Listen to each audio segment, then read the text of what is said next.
Good evening and welcome to the Job Search Solution, the radio program where we talk about looking for a job, changing jobs, changing careers, hiring. And as always, we begin with a prayer.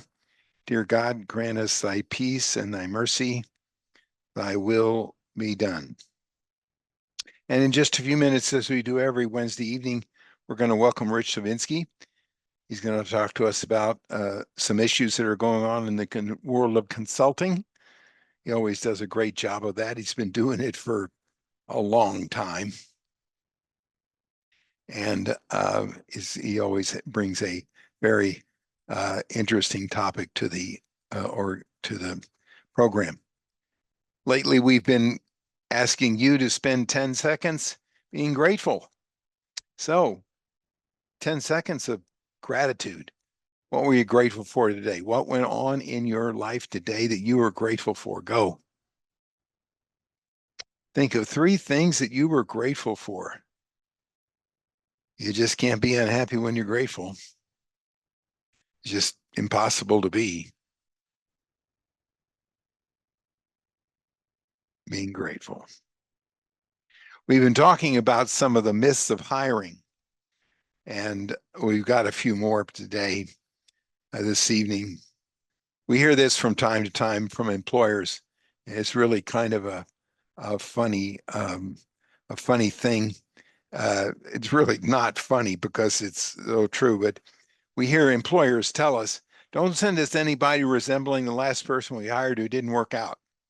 We want to avoid anyone who's too short, too fat, too old, a woman, a man, had a degree, didn't have a degree, had too much experience, didn't have enough experience, or whatever the reason they think the person didn't work out is. We just don't want to make that mistake again. I am sure that there is a psychological term for this. I don't know what it is because I haven't bothered to look it up, but it's a version of whatever last you think burned you, which really usually has nothing to do with what really happened. The person didn't work out because the person didn't work out. It really didn't have anything to do with the fact that they were a woman, or they had a degree, or they didn't have a degree, or they were too short, or they were too tall, or they were too experienced, or they just didn't work out. 35, 40% of your people that you hire, for better, for worse, are not going to work out. I don't like it. You don't like it. The thing to do is to rectify it when you come to the conclusion that it's not working out. We've said that on this program 1,000 times. When you come to the conclusion that it isn't going to work out, do something about it. Make sure you do it, and then you don't have to worry about it. Usually people wait too long for that kind of thing. And they look back and they say, man, should have done that 6 months ago. Man, should have done that 3 months ago. I told you the story about the fellow in Fort Worth that his mantra was fire him when you first get the inkling. Well, maybe that's a little too harsh, but don't react to whatever you think last burned you. Just the other day, I had a person tell me that they didn't want anybody that lived more than 25 miles away because the last person lived 30 miles away and they were late all the time. People that are late all the time are late all the time. They could be 5 miles away, it'd be 2 miles away. They're late just because they got in their head they're late. Here's another myth. We have a proven system for hiring. I'm just not sure what it is this week. we see employers go through all kinds of different systems of hiring.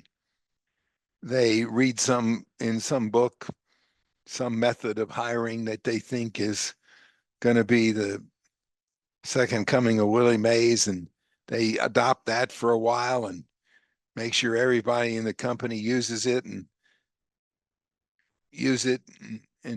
adopt it and have courses on it and all of that until it doesn't work, and then they find something else. They find all kinds of systems, just all kinds of systems. I had one employer one time, I said to him, you know, a lot of the times companies in our that we work for, if you're old enough to remember this, use the theory that Ross Perot had that if a person's successful when they were 14 years old, they'll be successful all their life. Nice slip load, probably true. 2 weeks later, he says to me, you know what we've adopted around here? We've adopted the theory that Ross Perot had, that if you're successful when you're 14 years old, you're going to be successful the rest of your life. He didn't realize that I'm the one that told him that 2 weeks earlier. He didn't remember it.